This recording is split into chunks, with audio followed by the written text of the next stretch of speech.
Hello à tous, ici Saiko-san et j'espère que vous vous portez bien en cette fin de confinement et cette... Rentrée. Oula non, mauvais bail, pas la bonne époque, deux secondes, j'arrive. Hello à tous, ici Saiko-san et j'espère que vous vous portez bien en cette nouvelle année 2023. Ouais, c'est ça de recycler son texte. Du froid, des journées courtes, des geysers, des aurores boréales, est-ce que ça vous parle?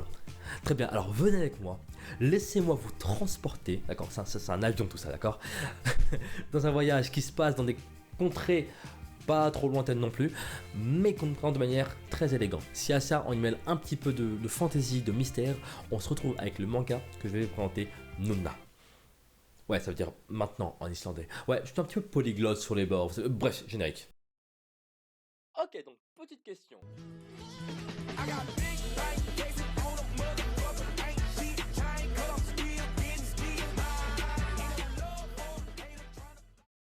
Le manga dont il est question est Dans le sens du vent, nord-nord-ouest.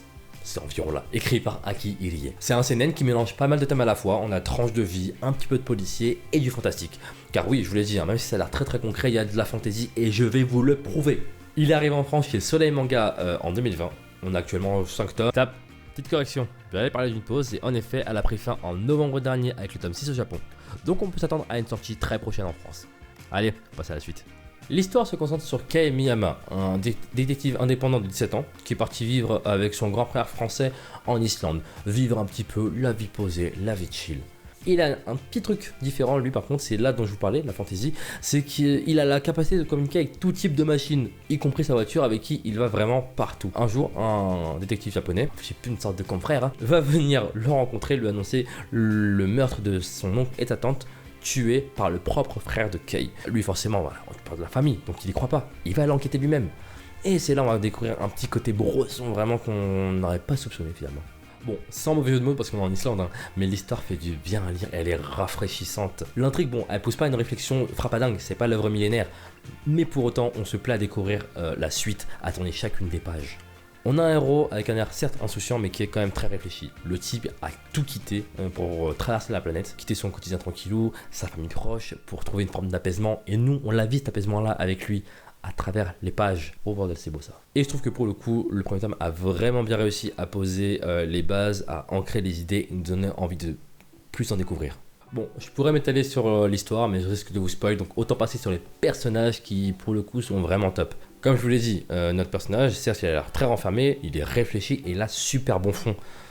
Quand il n'a pas des petits caprices d'ado, parce que oui, il a encore 17 ans, faut le rappeler. Et à côté de ça, les autres personnages, quand même secondaires, posent quand même un très bon climat. Ils sont pas très nombreux pour le moment, mais on s'attache à eux, à leur vie, leurs interventions, leur impact aussi qu'ils vont avoir sur aussi bien le héros que sur leur environnement.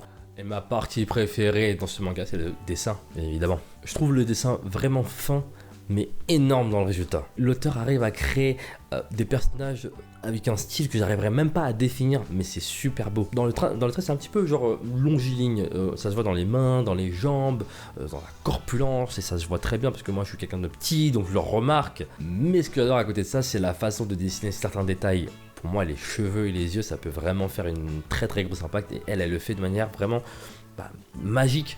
Pour moi, je trouve ce terme, il colle partout dans l'œuvre, magique. En conclusion, je dirais qu'on a une œuvre vraiment intéressante qui a beaucoup à nous apporter. Le combo histoire perso dessin nous plonge dans un univers tellement stylé qu'on a vraiment envie genre d'y aller comme ça, sans hésiter. En tout cas pour ma part. Et vraiment, j'étais à genre 4 doigts de prendre un billet pour l'histoire il n'y a pas longtemps là.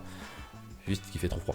Là actuellement l'auteur, comme je l'ai dit plus tôt, elle a déjà des œuvres à son actif, deux pour être précis, deux petites courtes œuvres, et je pense que celui-ci sera vraiment celui qui fera la diff, je pense, sur la scène en tout cas française. Et selon moi, il mériterait quand même une belle adaptation en animé. Il y a quand même des effets graphiques qui je pense donneraient vraiment bien en animé d'ici 5 ou 6 tomes, ou alors encore mieux une fois que l'œuvre sera finie pour nous délivrer vraiment une œuvre de qualité. Et voilà, c'est tout pour cette vidéo, j'espère qu'elle vous aura plu, qu'elle vous aura donné envie de découvrir cette œuvre là, comme moi je l'ai découvert et je l'ai aimé.